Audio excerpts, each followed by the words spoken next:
সকাল 10টা, তাহিরপুরের বড়ছড়ি এলাকা। টিম 360 ডিগ্রির অবস্থান ট্যাকেরঘাট পুলিশ ফাঁড়ির সামনে। দেখা গেল কয়েকজন শ্রমিক বস্তা মাথায় নিয়ে খুব তাড়াহুড়ো করে কয়লার ডিপোর দিকে এগিয়ে যাচ্ছে।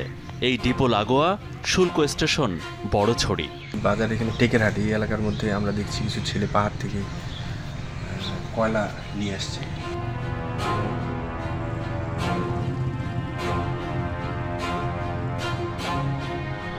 পাহাড়ের পাদদেশে আমরা অপেক্ষা করছি সকাল থেকেই। ঘড়ির কাঁটা বিকেল 4টা বেজে ছুঁই ছুঁই। খবর আছে ভারত থেকে কিছু চোরাই পণ্য আসবে। কিছুক্ষণ অপেক্ষা করতেই চোখে পড়ল সেই দৃশ্য। কয়েকজনকে পণ্য নিয়ে ভারত থেকে বাংলাদেশে ঢুকতে দেখা গেল। এর মধ্যে কয়েকজন শিশুও রয়েছে।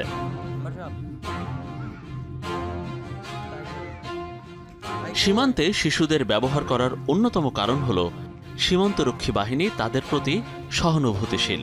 বড়দের কাছ থেকে চোরাই পণ্য উদ্ধার করা হলেও শিশুদের ছাড় দিতে দেখা যায়।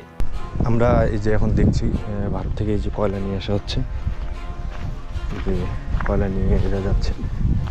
এরা হচ্ছে ভাই কত দূর থেকে নিয়ে আসলেন ভাই? উপর থেকে কত টাকা পান আপনারা? এত কষ্ট হয় না এত কিছু আনতে?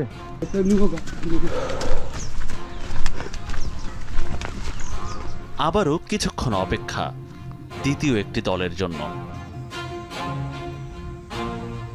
ঘণ্টাখানেক অপেক্ষার পর সীমান্ত পাড়ি দিয়ে ভারত থেকে বাংলাদেশে প্রবেশ করল 5 জন। সবার কাঁধে বস্তা। এগুলোতে কি রয়েছে কৌতূহল হলো আমাদের। পিছু নিল টিম 360 ডিগ্রি। এক বস্তা কয়লা কত করে? 600। কোথায় বিক্রি করেন? এখন নিয়ে যাবেন আর দূর? সারা দেড় দিনে দাম। এখানে কতগুলো লোক তাইলে আছে আপনাদের? লোক হিসাব নাকি আপনার কত ভিতরে যায়? ভিতরে যাই না, আমরা বেরিয়ে যাচ্ছেন। সীমান্ত এলাকা থেকে পৌঁছে গেলাম লাকমা বাজারে। যখন তাদের পিছু নিয়েছি সেই সময় চোরা কারবারিদের একটি গ্রুপ আমাদের চ্যালেঞ্জ করল। সামনে এগুতেও বাধা হয়ে দাঁড়ালো। খানিকক্ষণ জেরা চলল। আমি দেখছি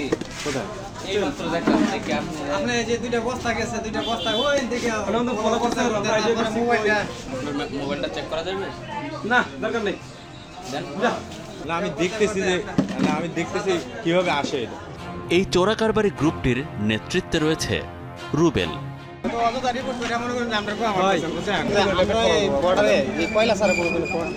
তার ভাই গত বছর কিন্তু আমি একসাথে কাজ করছি, আমার খুব ক্লোজ আছে। এই কয়লার গত ভিতরে মারা গেছে। ভিতরে আপনারা ঢুকেন? হ্যাঁ, কয়লার ভিতরে ঢুকেন। প্রায় ম্যাক্সিমাম 200 ফুট 300 ফুট 500 ফুট ভিতরে।